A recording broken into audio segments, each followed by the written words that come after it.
He's looking for something. He's searching for something. He's just going, and I'm going as fast as I can go. I'm darn near running. Big, bulky gear on, you know. I got my backpack. I got my light wool. I got my expedition wool bottoms on. I got hat on, which I take on and off to cool down. I unzip my jacket, then I zip it back up to keep my body temperature good. And I'm going and I'm going and I'm going. I'm almost stepping in his tracks. I can't see his foot, you know. Yeah.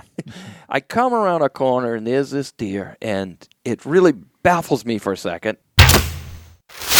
Big Buck Registry's Deer Hunting Podcast, episode number 283. John Glidden, buck tracking through northern New Hampshire at -33. Support for the Big Buck Registry and the Deer Hunt Podcast comes from Rackology. Everything you need in one bag. Now available at Rural King and Ahsland Farm and Home storefronts or online at www.rackology.org. -33 Merino Wool Layering System. Timeless natural insulation, keeping you warm on the coldest days while staying breathable and wicking away moisture on the wet ones without the old school itch of regular wool. Grizzly Ears, the most advanced engineered wireless earbuds for the outdoors. Covert scouting cameras, remote cameras for hunting, wildlife, and security. Quiet Cat, the all-terrain electric bicycle. Visit quietcat.com. That's QUIETKAT.com and use the discount code BIGBUCK15 to secure 15% off your next Quiet Cat purchase. And Big Buck merch. You can get cool, high-quality Big Buck t-shirts, long-sleeve t-shirts, and hoodies. And show support for this podcast by visiting www.bigbuckregistry.com/MERCH.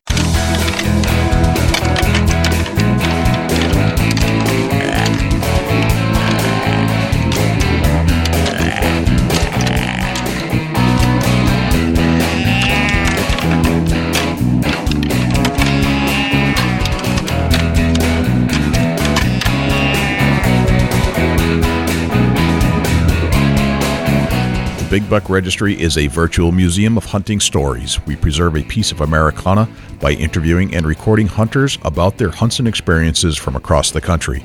And who knows, maybe we'll learn a thing or two along the way that'll help us take our hunt to the next level. This is Bill Vale from PressureDeerPro.com, and you're listening to the Big Buck Registry's Deer Hunting Podcast. This is Brandon Adams with Major League Bowhunter, and you are about to listen to the Big Buck Registry Deer Hunting Podcast.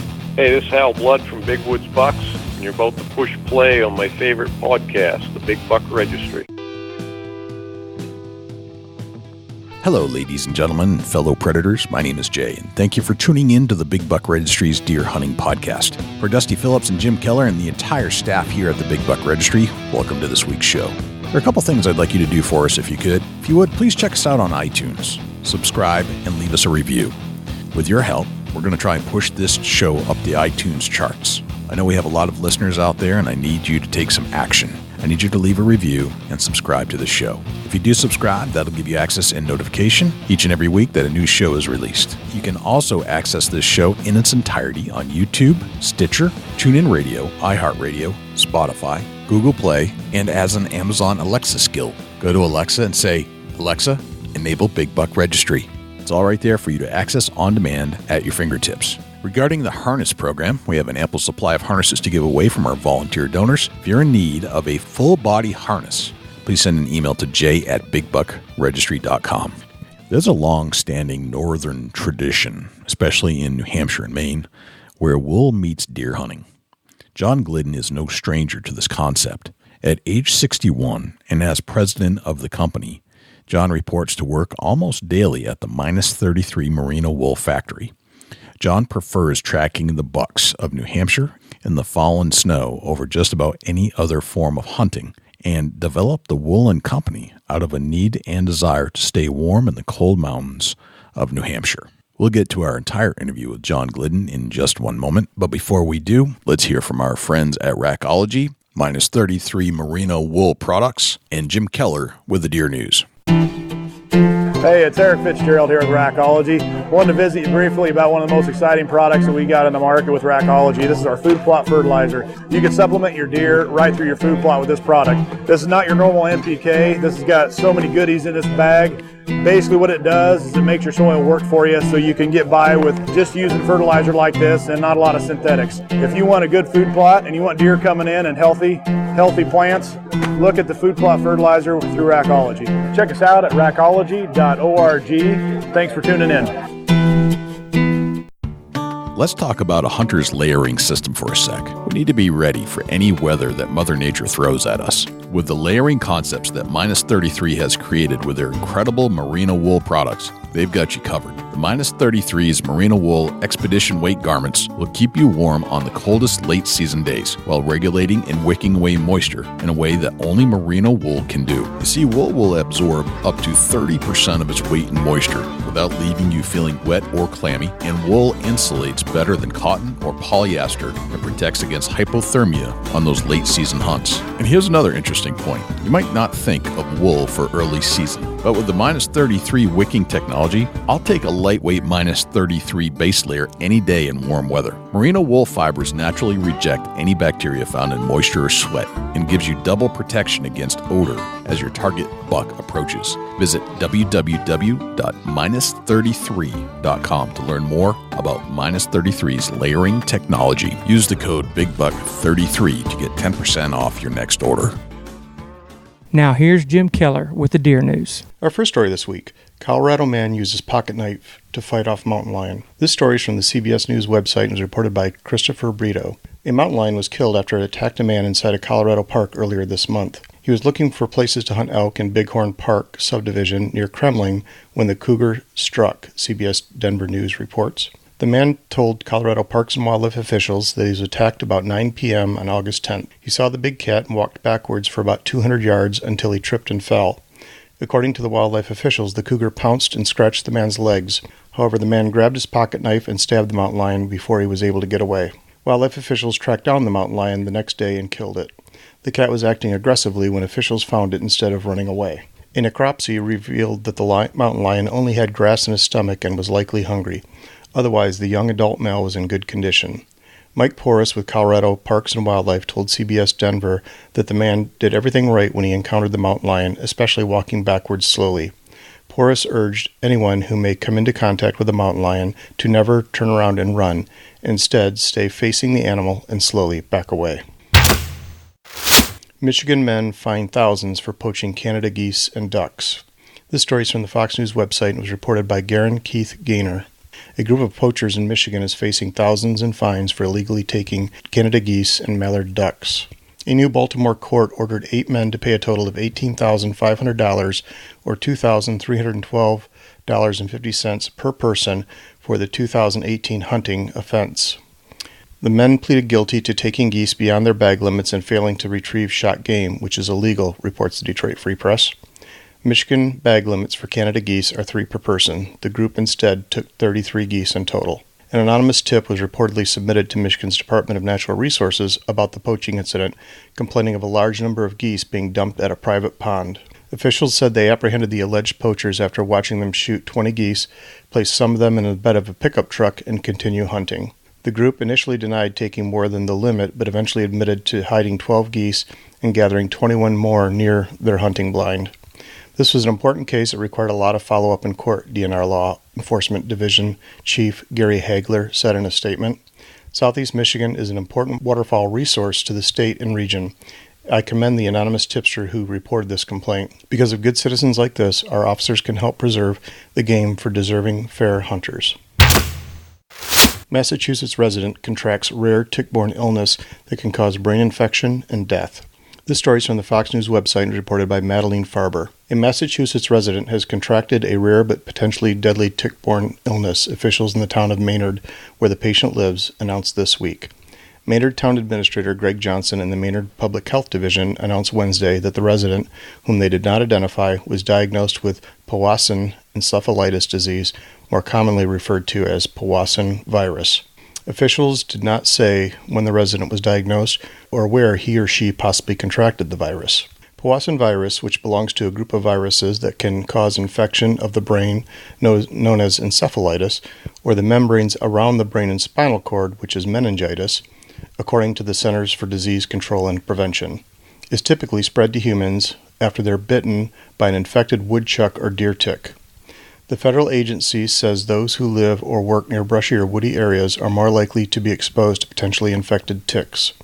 Those infected with the virus typically experience fever, headache, vomiting, weakness, confusion, seizures, and memory loss. Patients often need support, breathing, and treatment for swelling around the brain, but there is no medicine to treat the virus, nor is there a vaccine to prevent it. About 10% of cases result in death, the CDC says. Powassan virus is rare, with an average of 7 cases reported each year in the U.S. Most cases of the virus, which was first discovered in Powassan, Ontario in 1958, have occurred in the Northeast and Great Lakes areas of the U.S. Study: More elk killed by cougars than by wolves in Idaho. This story is from the Outdoor News website. More elk are being killed by cougars than by wolves in Idaho, a study by the State Department of Fish and Game has found. The study found that wolves accounted for 32% of adult female elk deaths and 28% of elk calf deaths, while cougars accounted for 35% of adult female elk deaths and 45% of elk calf deaths. The study also found that food availability and the severity of winter was the most important factor for elk calf survival. The study, published earlier this year in the Journal of Wildlife Management, examined 15 years of data. While researchers were able to consider the size of wolf packs on elk mortality, they couldn't do that for mountain lions, which can be difficult to count. In a different study published in 2018 that examined wolves, Horn found that the average pack size didn't change much in Idaho between 2005 and 2015, despite the beginning of wolf hunting seasons. That concludes this week's edition of the Big Buck Registry Deer News. Special thanks to Daniel Applebaum for leads on the stories this week. For links to the stories featured this week, please check our show notes at www.bigbuckregistry.com. If you have any ideas for future topics or have any questions about any of these topics, please email me at jim@bigbuckregistry.com. For the Big Buck Registry, this is Jim Keller with the Deer News. Thanks to Jim Keller for the Deer News. Without further ado, here is John Glidden. John Glidden, welcome to the Big Buck Registry Deer Hunting Podcast. How are you, buddy? I'm doing just absolutely wonderful, Jay. Absolutely wonderful. It's great to have you here. You know, I'm very excited to be in your plant here because we've talked about it. You guys have been a sponsor of the podcast for a while, and we've talked about the things that occur here. Now I've got to see it. I've got to see the socks being made before my very eyes. And I don't know, not a lot of people know how socks are made. And I got to see it firsthand. Yeah. Isn't it something? It's more complicated than just it's whipping them out. Fascinating. Yeah. I mean, how many socks have you bought over the years? And you're like, I never gave one thought to how these things were produced. Yeah. Yeah. It's and we're still learning here. We're still learning and whatnot. But it's a lot of fun to make socks, I tell you. Well, you're located here in Ahsland, New Hampshire. Not a lot of people know where Ahsland is. It's just a few miles north of the city of Concord, which is the capital, and up by Plymouth, and kind of tucked away down on the back road of Ahsland, New Hampshire. So let's talk about some of your background, John. Are you from Ahsland originally, or what's your backstory? So I grew up in Ahsland, and my father did also, and his father moved up here in the 1920s, so kind of been based here. I immigrated to Holderness, the next town over, 30 years ago, but basically I've lived here all my life. Immigrated. To hold it, the next town over. The next town over, all yeah. Right. You have this great accent. You've got a great New Englander accent. Anybody ever tell you that? I got a funny accent, and it's partly due to my wife. Okay. So I went on a salmon fishing trip up in Newfoundland, Canada. Yeah. And I like to tell people I got hung up on a back cast, and eventually brought this Newfie girl down to be my wife, and she had a real strong accent. And when you live with somebody for almost 40 years, you tend to pick up some of that lingo. So some of this accent is the Newfie accent. Okay. So that's kind of probably what you're picking up. Gotcha. Yeah. Gotcha. Yeah. What's your hunting background? Did you hunt as a kid? Always. Okay. When we were little kids, I got 3 sisters, and I'm the only boy, and all born within 4 years, typical family, in the 1950s. And my father would throw us all on a sled and grab his shotgun and the beagle and drag us all up in the woods and go take us hunting, Gotcha. Were you rabbit hunting? That'd be rabbit hunting, yeah. And then deer hunting and bird hunting and just everything just kind of... It's part of your household. Yeah. Oh, yeah. Yeah, that's what we did. Yeah. And so was it like entertainment or did you need it for like sustenance? No, we didn't need it for sustenance. Okay. That's for sure. I was quite fortunate as far as that goes. But it was just what you did. And everybody did the same thing. All my buddies, all my, the guys I hung around with, everybody was hunting, That's back when the baby boomers were there, Okay. We're a dying breed, Yeah, it's not what it was. Yeah. What year was that? Oh, boy. Let's see, I was born in 1955. I shot my first deer when I was 9 years old with a Ruger 44 carbine. Okay. I can remember it as if it happened yesterday, leaning on a stone wall. Dad was off driving the deer by me, and I can remember this deer came, jumped the stone wall, stopped. I fired twice. Once struck my animal. The second one damn near killed a blue jay about 100 yards above it. So you say deer drive, this is like a quintessential New Hampshire style hunting. Like back then, it's like there was a lot of deer drives that were done. Yeah. Like a family group would often get a certain number of people to push a few people through an area, and you would have some gunners on the other side of this piece. Yeah. And it sounds like that's how you grew up. That was it, but in this case, it was just the two of us. Okay. Dad stuck me on a piece of stone wall where he thought the deer would come by, made a loop around, and sent me a deer. Dad was a good hunter, too. Oh, yes. He had hunted all his life and hunted with his brother and his dad. And, it was just everybody hunted. That's awesome. Yeah. So, but it does tell me a lot about like your dad, and he knew where to put you. He knew where the deer liked to escape from, and he knew that if he circled this one area, he could get them kind of moving in a direction. Yeah. And put you in the right spot at the right time. Yeah. He did a great What else job. did your dad teach you back then? Oh boy, I'm sure he taught a lot about life. A lot about life and a lot of things over time. I'm thinking back now in my childhood, but boy, just everything. I mean, what does a dad teach you? Let's talk about some of the deer hunting strategies. Like you knew that you were going to sit on that stone wall that day, but what did he teach you about the deer hunting aspects? Because two guys hunting for deer. And I've heard some great stories. And I've heard a lot of great stories from New Hampshire hunters in particular, how they're using a two-man system, getting ahead of where the deer are going to go. And there's usually a trailer and a gunner. And you're always ready to shoot, of course. But I'm hearing stories about people that are able to move them. We're not talking about just a small piece. We're talking about quarter mile away, where the deer will end up. We quite often hunted as a team. If there was snow, somebody'd be on the track and somebody'd be to the right or the left. Okay.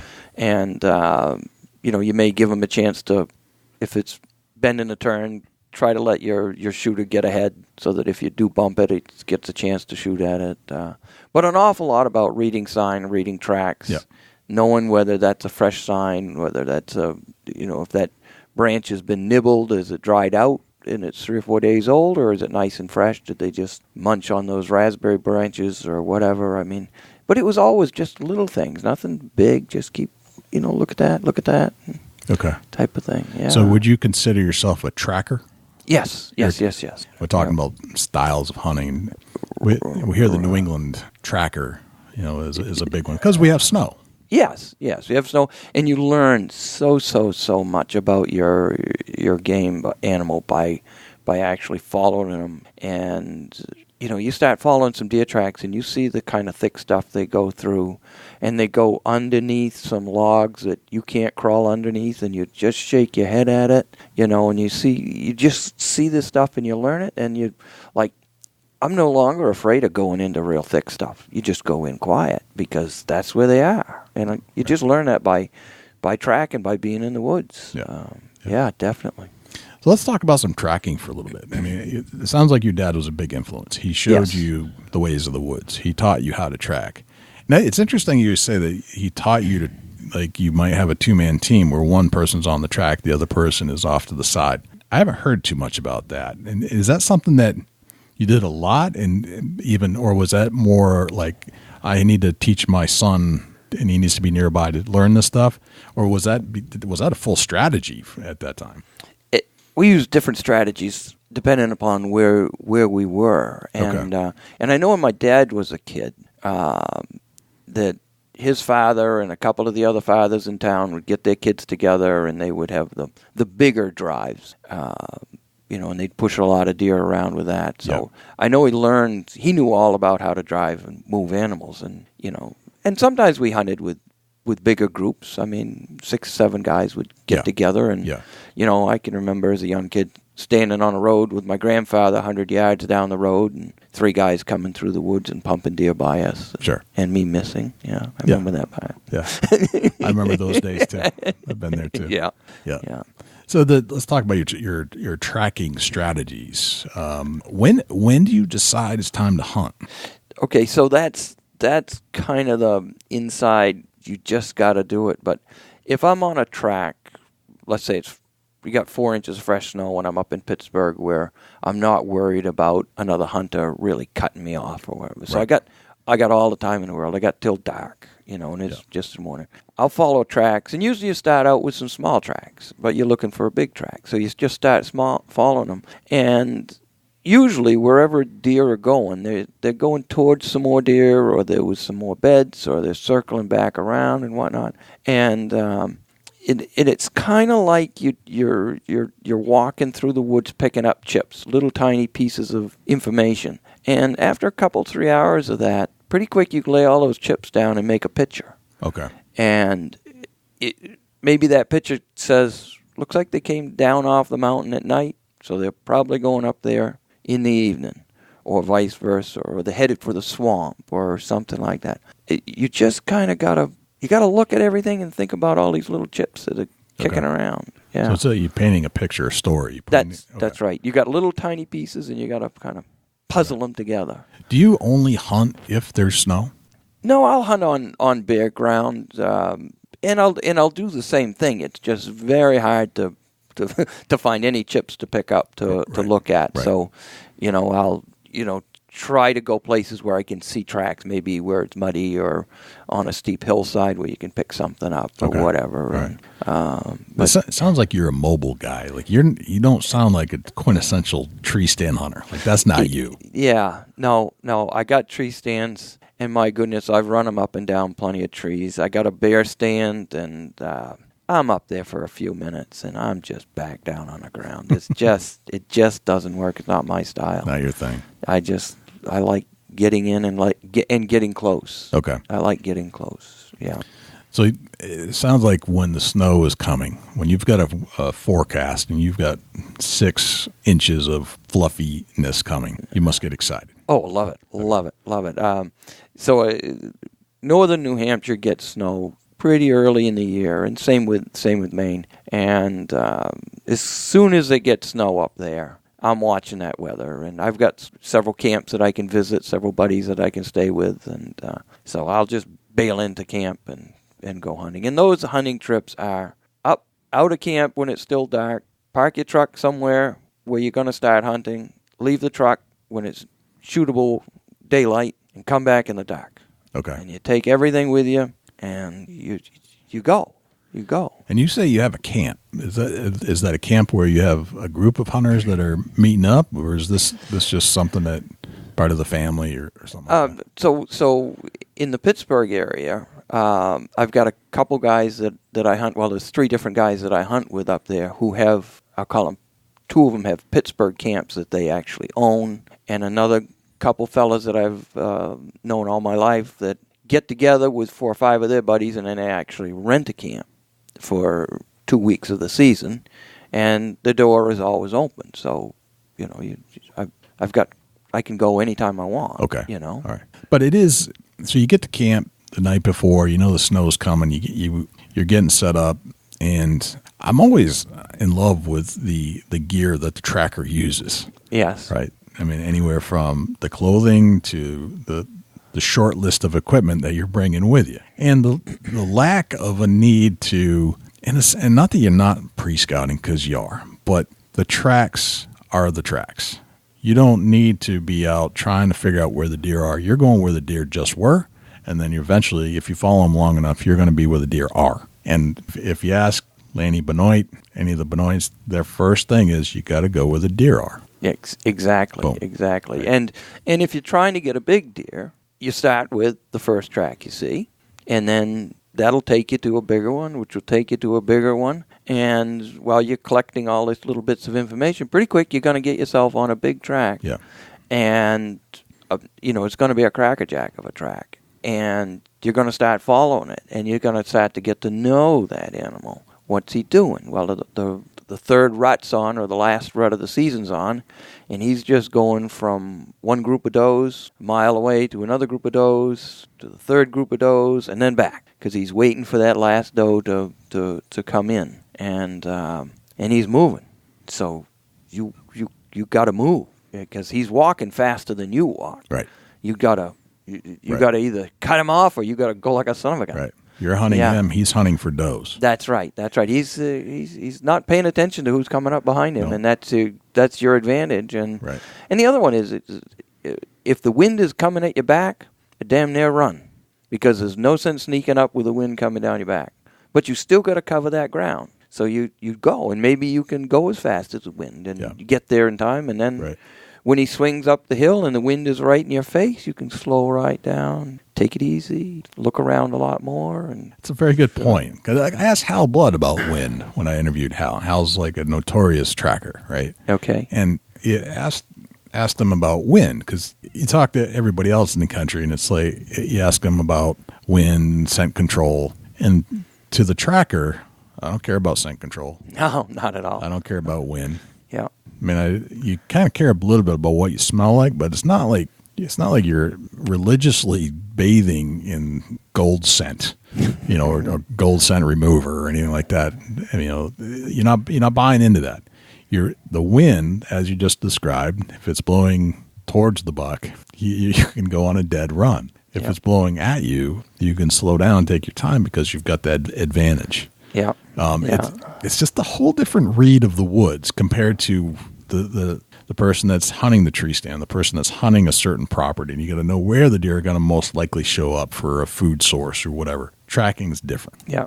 So you start in the woods, like you get out of your truck, you find a track, any track. Yep. That's your goal. No, you might drive a 5-mile logging road up. Okay. See a couple little ones, a bigger one, and then get at the end and then turn around and say, and pick one. Park that truck, again, about the time you're supposed to be in the woods, and you got lunch on your back, and you got enough warm clothes and some gear, and that ever lovable GPS unit.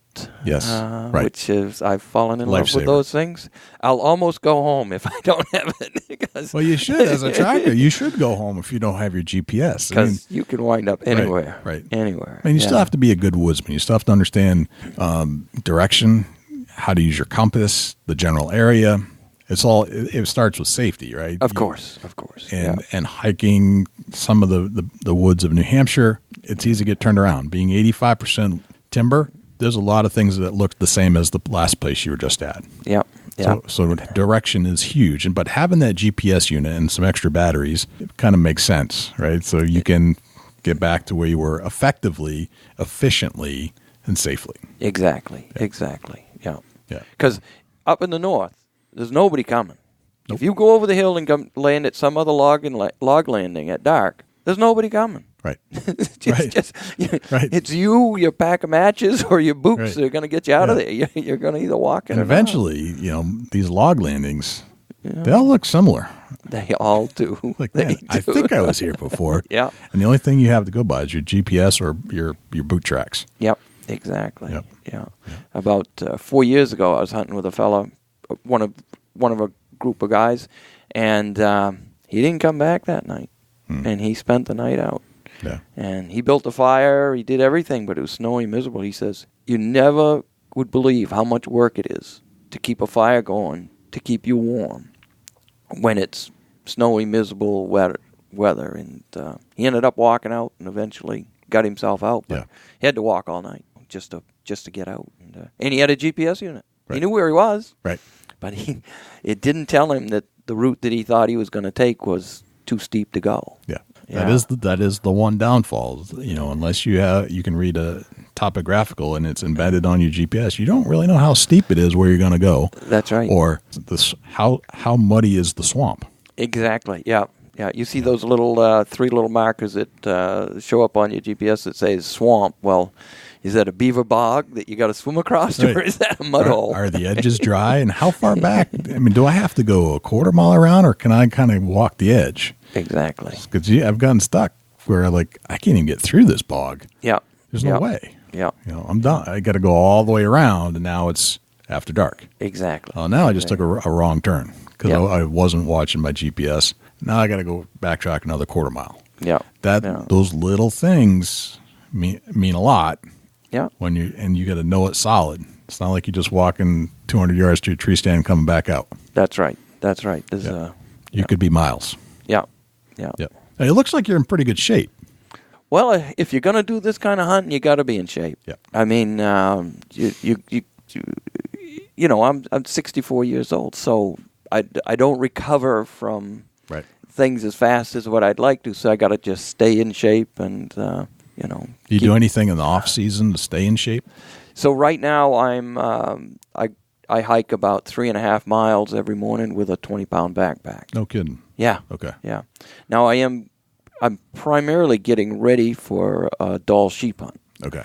Which is even more strenuous than most any other kind of hunting you can imagine. Right. We start out at about 2,000 feet, hike up a riverbed for 4 or 5 miles, then pop up to 5,000 feet and go hunting. Then come home at night and then do it again in the morning. Right. You do 10 days of that, my goodness gracious, you've done be something. You better be in shape when you get there. Yeah, you'll be in shape by the time you leave. That's right. That's right. Yeah. So do you see any similarities between Dall sheep hunting and buck hunting in New Hampshire? No. During the winter? No. Different. Totally This Western or Alaskan type of hunt, which I'm going on this year, it's a spot and stock type of thing.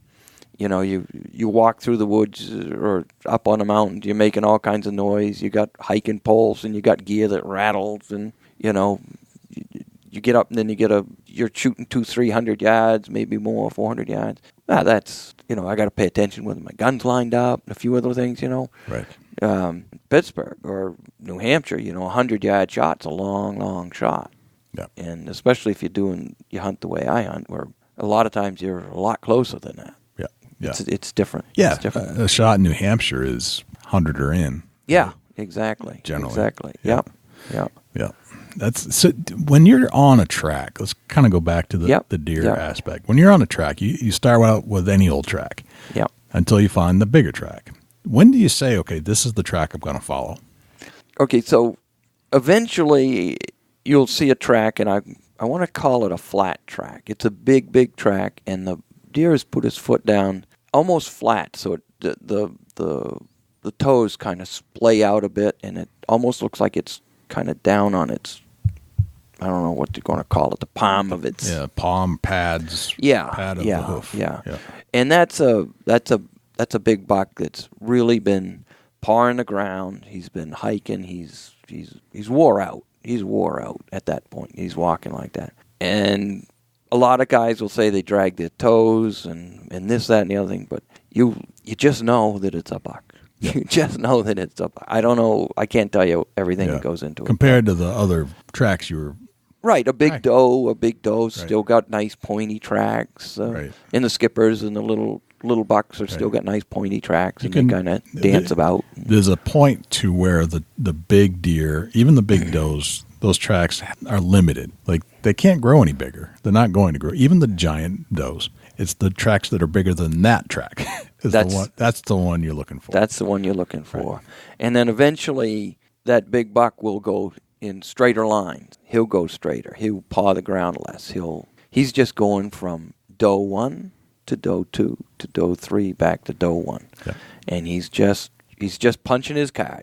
Hi, hon, how you doing? I'll be back in an hour. I'll be back in 8 hours. And then he goes to the next one and then keeps coming around. And you kind of put your 2 cents in here too, but what I've noticed is that those bigger bucks, they tend to be isolationists. Like they're not all that social. Yes, they're looking for a doe, but they're not going to hang out with a whole group necessarily. They're going to go from one hot doe to the next, whereas does will travel together, or there may be a buck and a doe, and you can tell those tracks, okay, this is a buck and a doe traveling together. Yeah. Right? Yeah. And if the buck track is significant enough, that's the track you probably want to stay on. Yeah. But I've picked up tracks. I had no track, and then I bumped into this one track, and it was a few days old, and it seemed like it was a buck looking for does in an area where there are no other tracks, but he's doing this loop. He's trying to figure out where are the does, where are the hot does, and you followed that, and it's really interesting to me. And you kind of play in here too, but if you've got 3-day-old tracks, you can figure out, okay, now I'm on the 2-day-old tracks. Then I'm on the 1-day-old track. Yes. Now I'm on the current track. That's right. And another thing it just comes to mind, so I'm just going to say it, is sometimes I'll follow a track backwards. And I like to say wherever they come to, they're going from. And if there's not a lot of pressure around, that big buck is still in the neighborhood. Those does are still in the neighborhood. And maybe that's a case where the wind is just all wrong. And I don't want to slab the side of that mountain with the wind coming down my neck all afternoon. And I turn around and follow that track backwards because he'll come back to his own track. Yeah. And hopefully the wind is better or the sun is better or whatever else is better. So. It's an interesting point you made because without pressure, they're not really, most likely, they don't want to go that far. They're trying to keep their energy down to a minimum. And if there's no pressure to move, they probably will stay put. Yes. And for the most part. So following them backwards, depending on the wind, might make the most sense. Yeah. That's an interesting tactic. And that big buck, when he does get to a doe that's really close to being bred, he will stay 2 feet from her. She'll lay down, he'll lay down. Yeah. She'll stand up, he'll stand up. And wherever she urinates, he'll come and paw that up, and he'll smell that and do the analysis and whatnot. And that buck or the doe, and I don't know just how it works, but a lot of times they'll break off from those other 2 or 3 does together, and it'll just be that buck and that doe, and then you're hunting 2 deer. And boy, when you see that doe, you throw your gun up and put the crosshairs where she was, and boy, you got a good chance that he's coming right through. Right. That makes sense. Yeah. It's a great tactic. It's a great strategy. So let's talk about your gear. Sure. As a tracker, you have a different itinerary and a different checklist of things you're hunting with. What do you hunt with? Let's start with your clothing. Okay, so I'm now a big fan of rubber boots. Okay. I have some beautiful, beautiful leather boots that are just magnificent and whatnot. And I've watched deer come walking along, come to my track, stick their nose in my boot, and turn and fly away before I could get a shot. And they picked up that scent off that leather boot. Either the treatment I put on it or my fingers soaked in, my sweat got into it or something like that. So I'm a big rubber boot fan, even though I don't get as much ankle support from a rubber boot as what I'd like to get. Of course, I'm a big fan of wool. Of course, we're going to talk about more about that. Absolutely. And then I like to hunt cold, and stand warm. So if you have to stop, you got to be able to get warm. But I like to be almost cold, and I feel it keeps me sharper, keeps me moving. I don't have to be running. But I got to be moving and just looking, reading those tracks, looking for those little scraps of information, and keep going and going and going. I'm not sure I could do it today, but the younger me could go all day without stopping. Yeah. I mean, eat the sandwich while you're going, drink the bottle of water while you're going. I mean, just not stop. Right. If that's the game that's being played that afternoon, right. You got to go. Right. Yeah. Yeah, you never know which game's going to be played. You don't know. Right. You don't know. Until you're in the game. Yeah, exactly. Right. Exactly. That's a good way to put it. Yeah. Yeah. So wool base layers, rubber boots. Yep. What are you wearing for outer layers?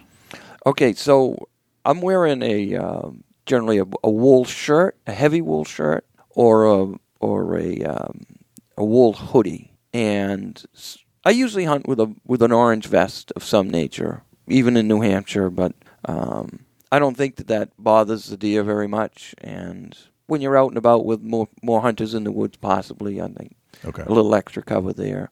And the vest has got a couple pockets where I can shove some wool gloves in there, so I got them nice and handy. Okay. And a small backpack that's quiet in the woods, and you just can't have anything that'll scrape against a branch or anything. You get that zip sound. The nylon rip. That nylon, no. If you hear that sound, you just got to take off what you got there. Right. And in fact, I've gone, when I really get close, I've taken almost all my gear off, made a pile. Really? Take my watch off, take a gun strap off, strip right down, and really creep and crawl if I got to just to be as quiet as you can. As quiet as possible. Okay. Yeah. All right. Yeah. All right. What about the what's in the backpack? Or the is it a backpack? Yeah. It's just a little backpack. It's pretty narrow and right. it's a polar fleecy type of thing. Yeah. Some kind of synthetic piece of crap. Okay. All right. So if it's really cold, sometimes I will take a small little stove with me. One of those little alcohol stoves that's about as big as a teacup, I guess. Yep.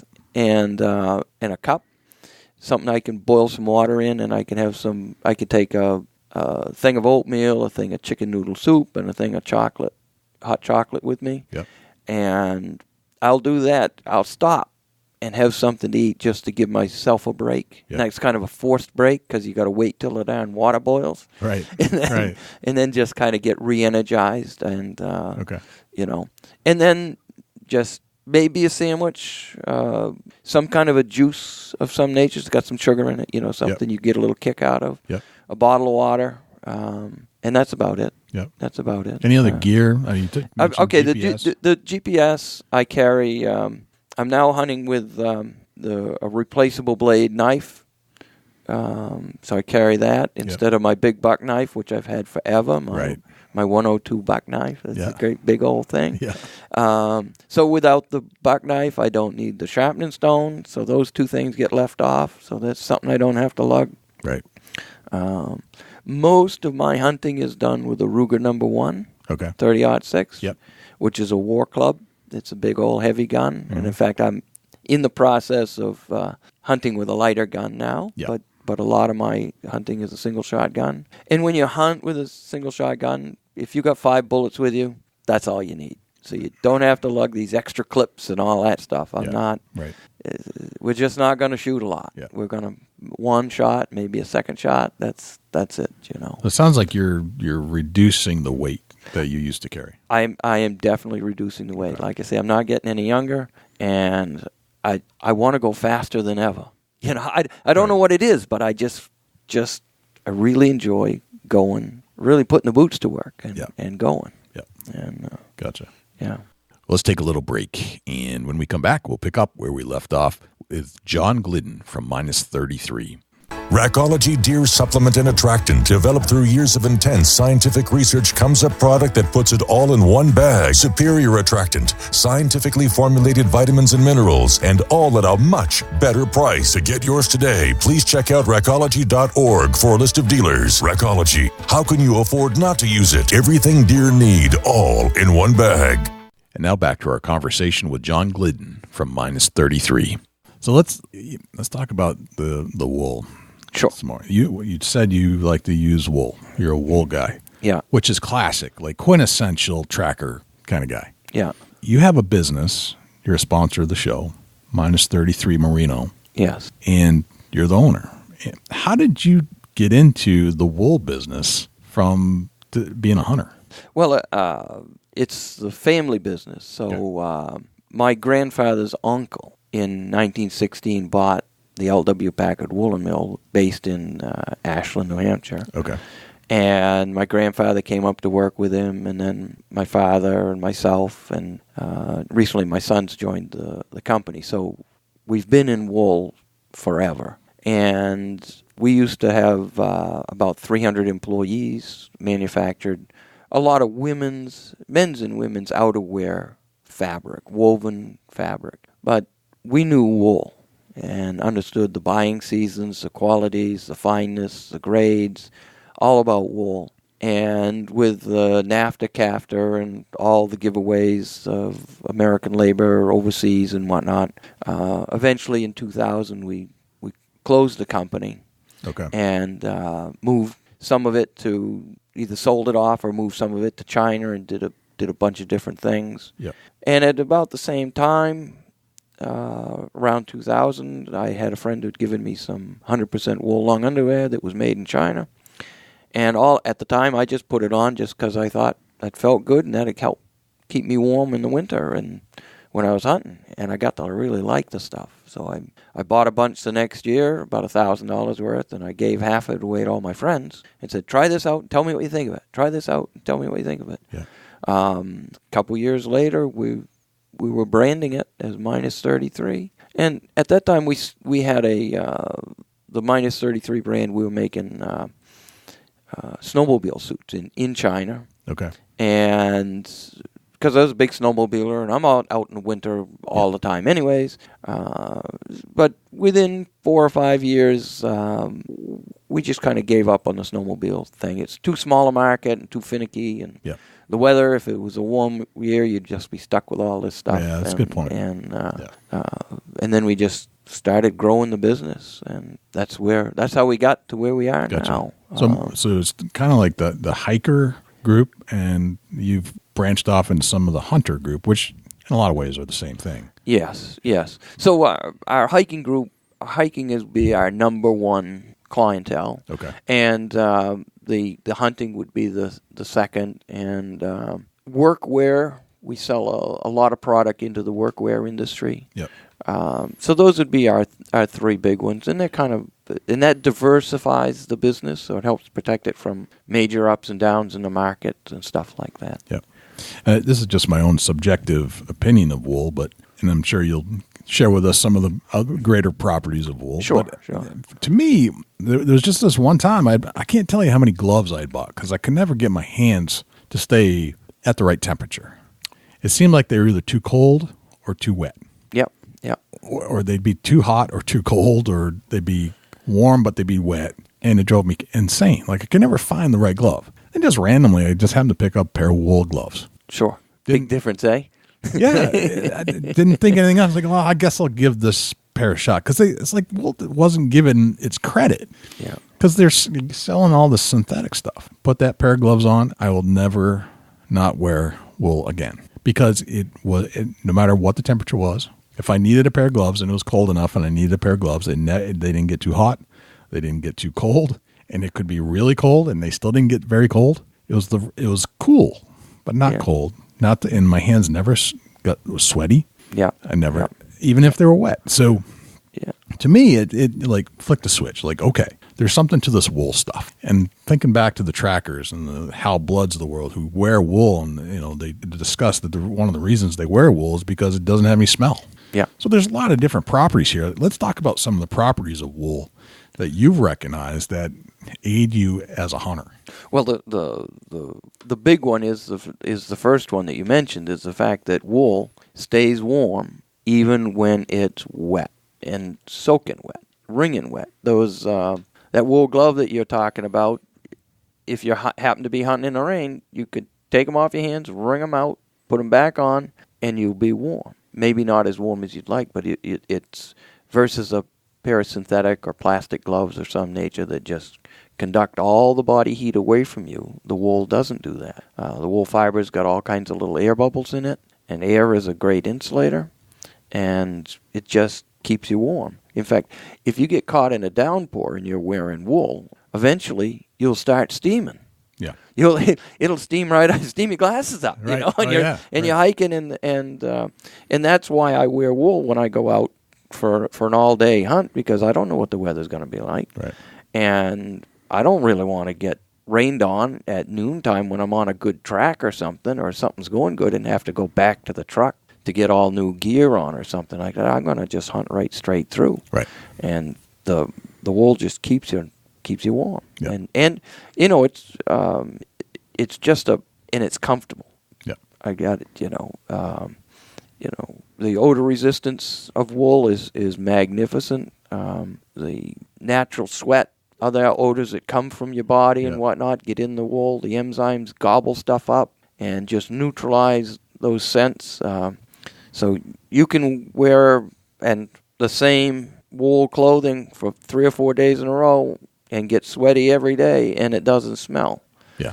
Take that cotton shirt you had on and throw it in the corner and get up in the morning, pick it up, about knock you off your feet. Yeah. Because all the enzymes and the stuff that's in the cotton is just causing all kinds of mold and growing stuff and everything, where wool just doesn't do it. Yeah. I've also noticed some of the other, we won't name their name, but a well-known outdoor manufacturer, some of their products, they're not cotton-based, they're not wool-based. I'm not exactly sure what it is, but that carries smell too. I've noticed because I've got some of that stuff I've had, and it does carry odor. Exactly. The synthetics, the nylons, the polyesters, and all of these things, they have a stickiness to them if you look right down close at the fiber. And you put a drop of sweat on them, and the odor part of your sweat will stay on that little fiber, and some of the moisture may evaporate and whatnot. You say, oh, wow, I'm dry. But those chemicals, that body sweat is still there. Yeah. And it doesn't take long for it to build up and start to mold. It'll start molding right away. Yeah. And there you got a smell. Isn't it fascinating that wool doesn't do that? Like, it really is. It's just Mother Nature's been developing this fiber for a few million years probably, and she got it down right. Right.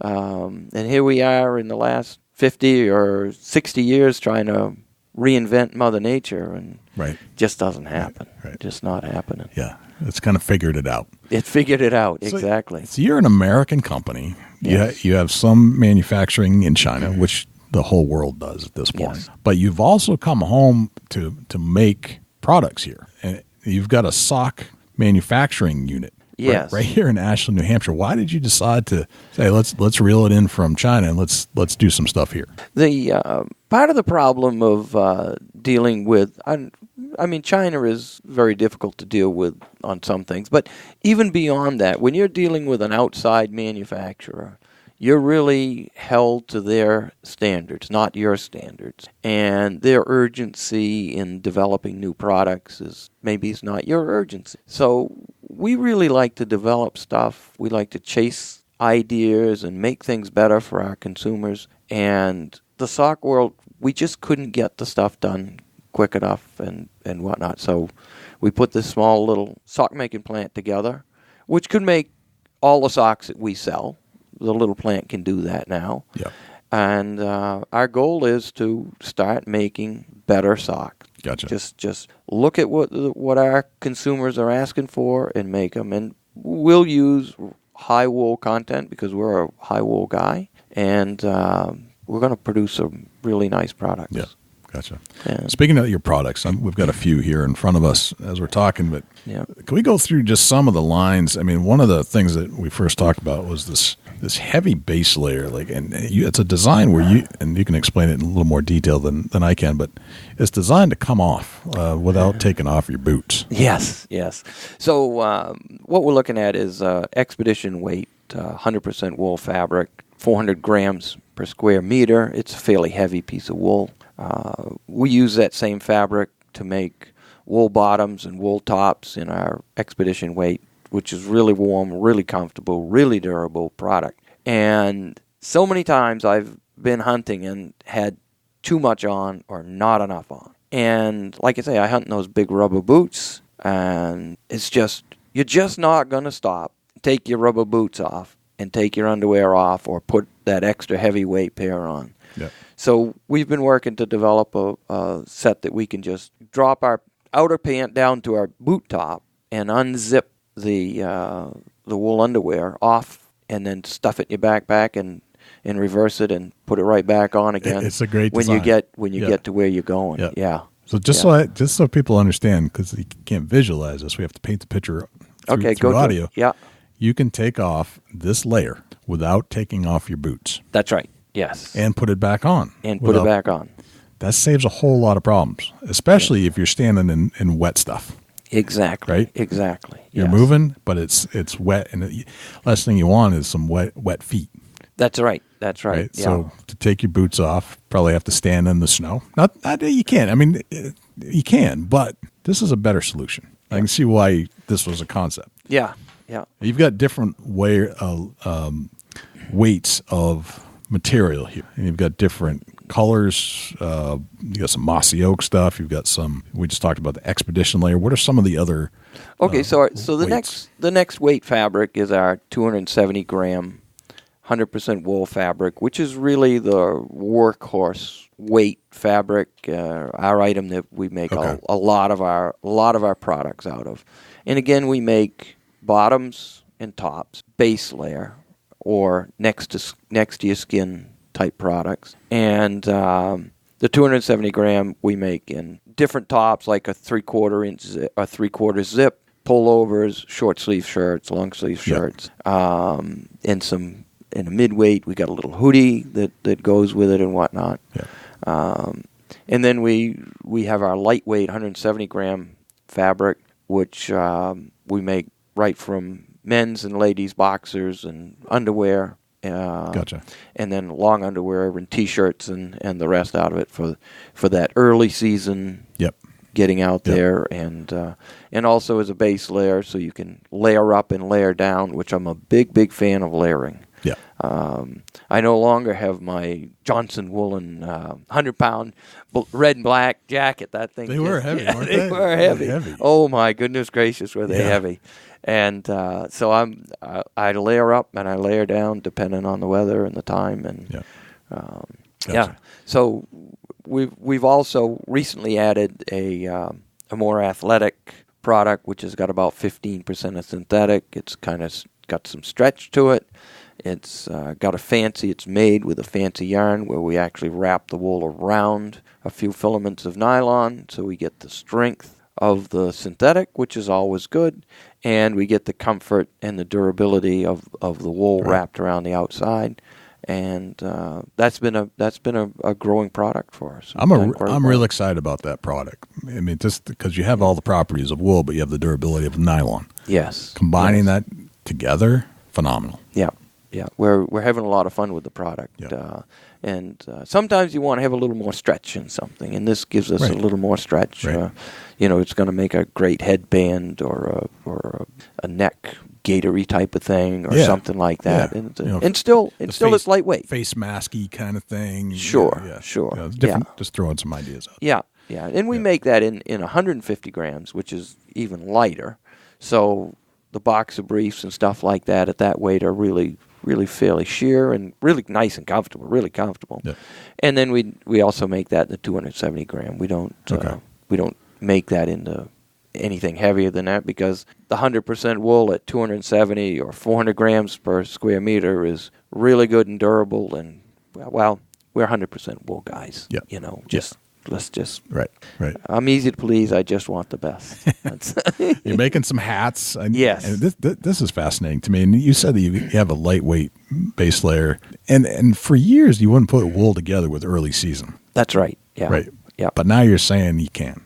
Absolutely. Okay. Absolutely. The lightweight T-shirt, I wear that all year round, and I know 99% of your listeners are going to think it's a bunch of baloney, and that's all right. But I'm going to tell you, a lightweight wool T-shirt keeps you cooler on a hot day than that cotton thing you got or that plastic-based item of nylon or polyester or whatever. Yeah. And at the end of the day, if you're a trail hiker or whatever and you're covered in sweat, you're not going to stink. Right. You're just not going to stink. Just give it a try. Yep. Stay warm. Stay warm. Yeah. Now, what's fascinating to me, we were having this discussion pre-interview, is that the hats that you sell that are nice, they're thin, but they're made of wool. Yeah. and that the Hunter Orange one was one of your best sellers last year. Yes. And that one of the places that they sold the best in was Texas. Right? I don't put Texas and wool together either. Yeah. But apparently that's happening. There's a lot of Jay. There's a lot of hunters in Texas, and even though up here in New Hampshire we look down in Texas, and on their coldest day you're probably out here running around in your shorts. You know? There's no doubt. But it's all relative to what you're used to. If you're used to 70 and 80 degree days, it drops down to 45. You're cold. Right. You know. So we do sell a lot of our product into Texas. That's very cool. And whatnot. And that does come in some of the mossy oak patterns too. So that's nice because it's nice to have a mossy oak pattern to work with too. In wool, so you get all the properties. You've got some glove inserts. Right, glove liner. So we got two different. Well, we got a proper glove liner, which I never. All I use it as a liner. I just use that just when I really have to keep my fingers warm. And again, I'm thinking of the hunter. The deer hunter that's out in the cold, where you still would like to be able to pull that trigger safely with that glove on, because we always don't have enough time to prepare ourselves for a shot. It's there. Now's the time to take the shot. You know. Right. And the other one is a fingerless one, which gives you even a little more durability and let your fingers pop out the end. But still, that wool on your palm of your hand and on the back of your knuckles, even when it's wet. Keeps your fingers warm. Because once your fingers get cold, you got to stop. You got to stop, warm them, or go back to the truck. Right. Because you're done. Because we can put up with most anything, but if you can't handle that firearm or bow or whatever safely, you're done. It's all over. That's very true. Yeah. You're also making the socks. We talked about the socks production that we got the witness, and you have of different sizes of socks. Now, I don't know about you, but when I'm a rubber boot guy. Okay. I'm a rubber boot guy from early season all the way through late season. And the only thing that changes is the thickness of my sock. Okay, right? Sure. Early season, I like a really thin sock. Yeah. Later in the season, when I'm walking through snow or if I'm standing still for a while, I like a thicker wool sock. What are the varieties of socks that you're making? Okay, so just for where you're running boots, we've got two socks that we sell big into what you'd be looking for. We call it our ski and snowboard sock, but it's a tall sock, comes up just underneath your knee, and it's relatively thin, and so you can pull that up over your long underwear or cover yourself in that. There's nothing worse than that big old rubber boot chafing on bare skin. No, it burns. So that's right. out. Yeah. And then the second one is we have a big, heavy expedition weight sock, which also comes up quite high, not quite as high as the snowboard sock. And it's built with a heavy terry. Now, the terry is the loopy stuff on the inside of your sock. Yep. And it gives you a lot of cushion and a lot of heat retention ability. Gotcha. And between those two socks, that's what I'm hunting in. Yeah, I like the knee-high socks. Like, it's gotten to the point where baseball socks are more or less that length. Yep. Is what I got to have it, or I just feel weird. Yeah, just something. Yeah. Something I could have. So these socks also go really good with a long underwear that we've got, which we call our boot high, which is a sock that comes up to the middle of your calf. The long underwear goes down to the middle of your calf, doesn't go down to your ankles. Yep. So you don't have all that bulky stuff inside your boot. Yep. It stops at the top of your boot, and then you bring these longer socks up over and grab hold of the bottom of that underwear, and you're good to go, because your foot's going to stay pretty warm in that boot. Yep. You don't need an awful lot of wool in that boot. You just need it to be comfortable. Yeah. And do you think wool is and I'm sure you're a little biased here. I might be. Do you think wool is some of the best hunting material that is on the planet? I can't even think of anything that comes close. Okay. Again, I'm going to mention again, I'm going on this Dall sheep hunt, and you get a list of stuff from these Alaskan guides and whatnot, and the first item on the list is no cotton. They won't let you even bring it. Isn't that interesting? No cotton. And, so just don't take any cotton into the woods. Yep. It'll kill you. Right. Or could kill you, there's nothing that even comes close to wool. Right. It's if you can afford it, that's what you should have. Yep. Right. If cost becomes a problem, then go with something that's 50% wool. Yeah. But get some wool in there. And the other market, and I just want to mention it, we do sell quite a bit of our product into the workwear market. And if you're a lineman or a welder or work around electricity or hot stuff, wool doesn't melt. And I don't know if you've ever melted a ski jacket onto your hand or your shoelaces when you tried to melt them off and you just decided to roll the tip of that thing up. Mm-hmm.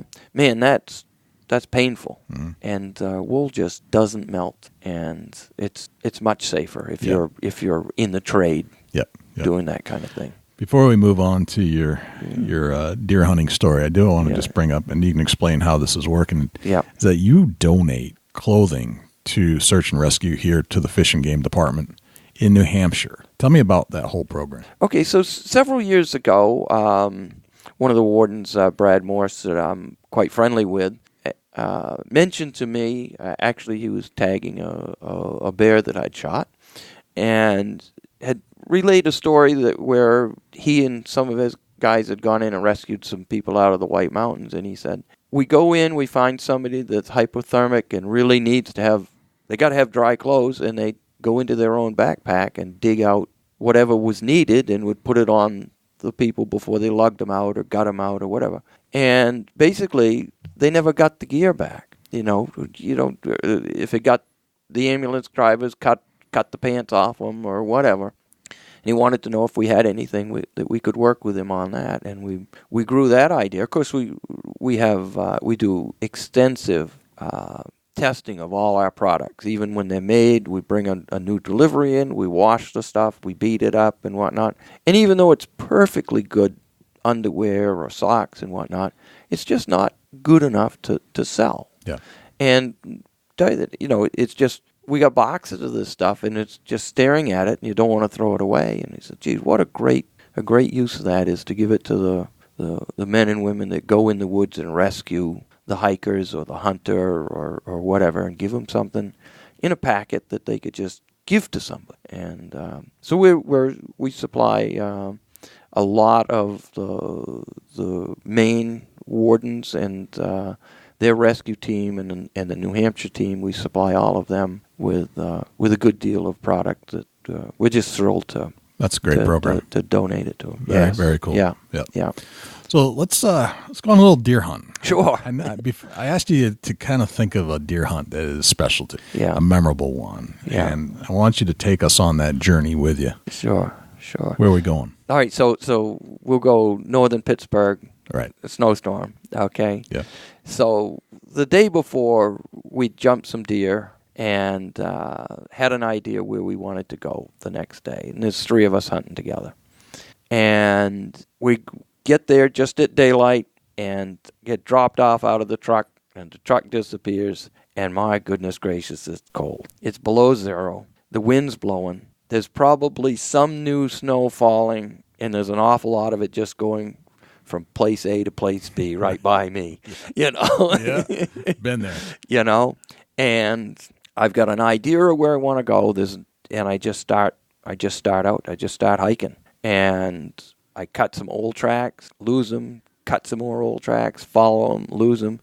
I make a 1.5 mile, 2 mile swing into an area that I had seen some tracks the day before, and lo and behold, I come across some fresh tracks. I mean, it's miserable. The tracks are disappearing while I'm looking at them. Right. And those tracks, they start right back down to where I've come from. And we're going through clear cuts, thickets.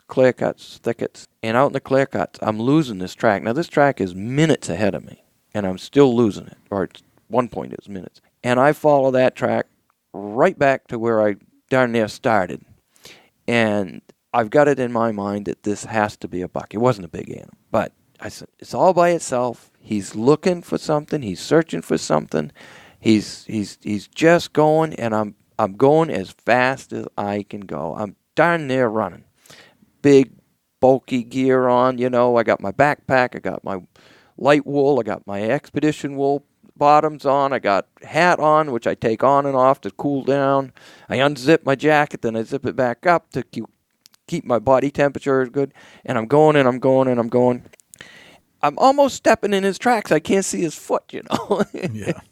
I come around a corner, and there's this deer, and it really baffles me for a second, and swings its head, and there's some horns on it, and that was good enough for me. And so I shoot the deer, and when I get up to it, it's got a nice little 5-point rack on one side, and it's busted the other side off right at the top of his head. He just busted. And then I look at the rack, that the side that's left, and it is wore down.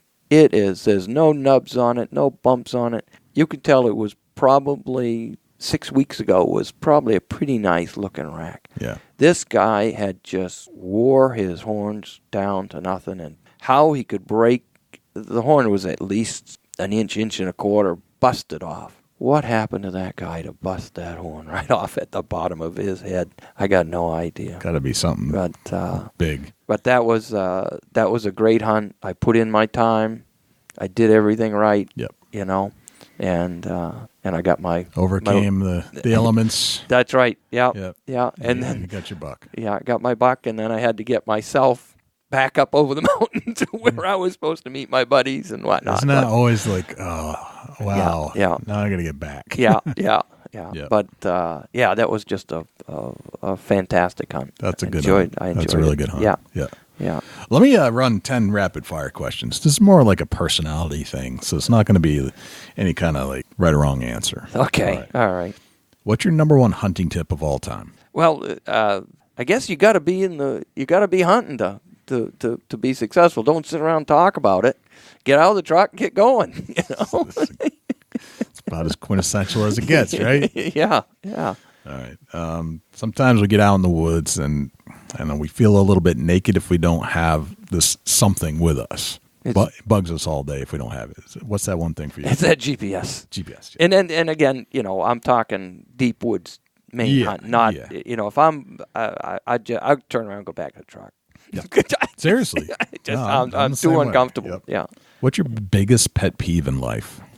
People not showing up on time. Yeah. You're at a hunting convention somewhere in the world, and you're in the hotel lobby, and a stranger comes up to you and asks you what you do for a living. What do you tell them? I'm in the wool business. Wool business. All right. I like that. What'd you have for breakfast this morning? 2 things of instant oatmeal. You're an oatmeal guy. I'm an oatmeal guy every day, easy. Yeah, and a cup of coffee too, by the way. I like oatmeal and coffee myself.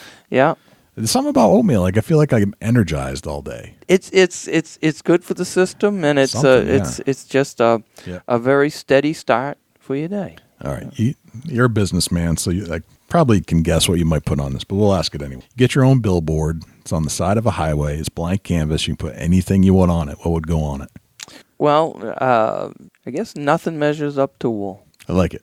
Yeah. If I say the word successful to you, who's the first person that pops into your head and why? Well, that would be my father. Your father. Course. Yeah. Right. Yeah. He just was a guiding light for me. Yeah.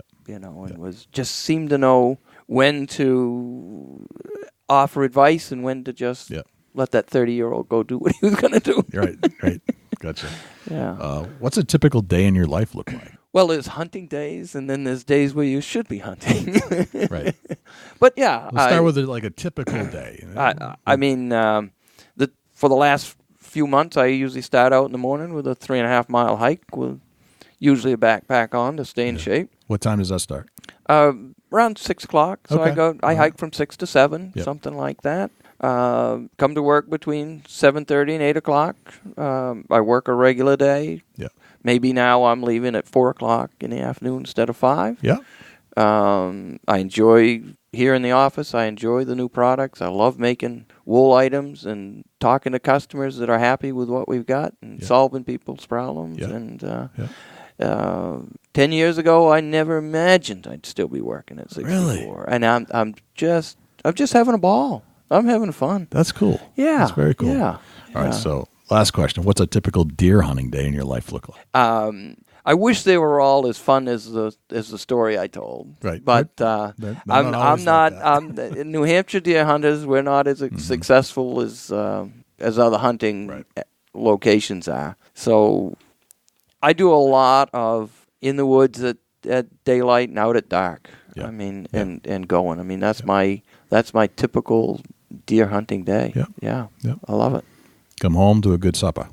And come home to a good supper. Usually, a camp meal where somebody has put a lot of something on the table in front of you, and, and a few stories, and maybe a couple beers, and off to bed. Yeah.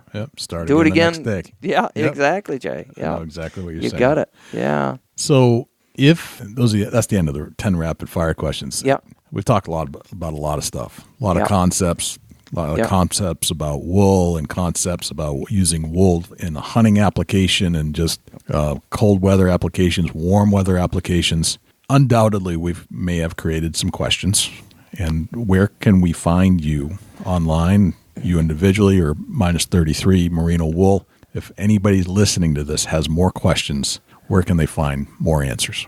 Okay, you can always get us at info@minus33.com. Or you can get myself at John G, John letter G, at minus33.com. And we'd love to field your questions or your thoughts about new products or whatever. Cool. Yeah. Very good. Yeah. Well, John, I got to tell you, this has been an honor and a pleasure. I know we talked about doing this a while ago, and we wanted to wait. And I know as time goes by, people have been hearing about Minus 33, and I think you're really onto something. I've discovered wool, even before I met you, that as a good application. You guys are making some of the best wool products on the planet, and I appreciate you coming on the show. It's a lot of fun. It's a lot of fun. And the product is a lot of fun to sell people and to see people use it and whatnot. It's...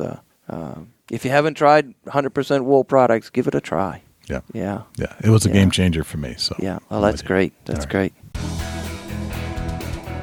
I really appreciate John coming on the show and letting us go to his manufacturing plant in New Hampshire to really get a face-to-face. I really like these face-to-face interviews when we can do them. And John is just such a really high-quality, authentic guy. And he's the leader of a small business. He's making wool socks in the United States, in New Hampshire. And it makes me feel good that there's still people out there that care about doing some production here in the United States, making a high quality product, a product that hunters can use. And when it comes to hunting, and understand all this whole company was basically built off of the concept that John wanted some better hunting attire and started giving it to his friends. And before he knew it, he built a company and expanded into different genres and is still making and thriving in the wool business. Something you don't hear of very often. But I got to say, wool is one of the best products that I've ever used in any hunting applications for multiple reasons that we've discussed many times over. But John is really authentic. He's a hardcore hunter at age 61. He's still out hunting in New Hampshire as a tracker. That's not easy to do. He's hunting the mountains, and you got to be in shape. So you got to have this physical and mental strength to do that. And on top of that, he's still, like, for example, out hunting Dall sheep in Alaska. So he's a serious individual when it comes to business and hunting, but he, as a person, his personality is so genuine and happy, and just one of those guys I really like just to be around. He's a quality individual. Dusty, where can we find you when you're not hanging out here in the studios with me?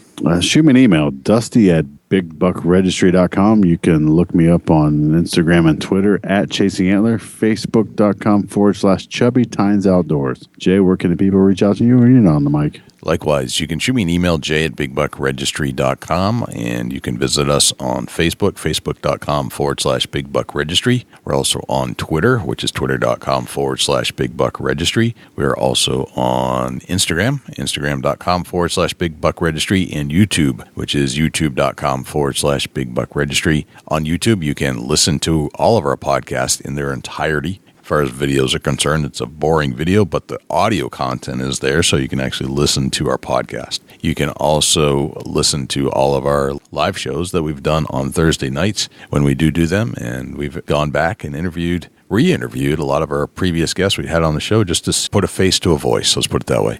You can always listen to our show on other places as well, not just YouTube. We're found on Stitcher, TuneIn Radio, iHeartRadio, Spotify, Google Play, and as an Amazon Alexa skill. Go to Alexa and say, Alexa, enable Big Buck Registry.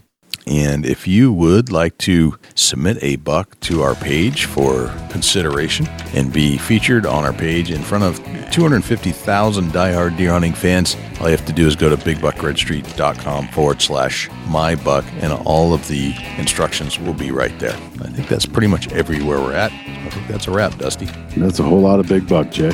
Sure is. I'm Jay Scott. I'm Dusty Phillips. And this is the Big Buck Registry's Deer Hunting Podcast. We'll see you next week.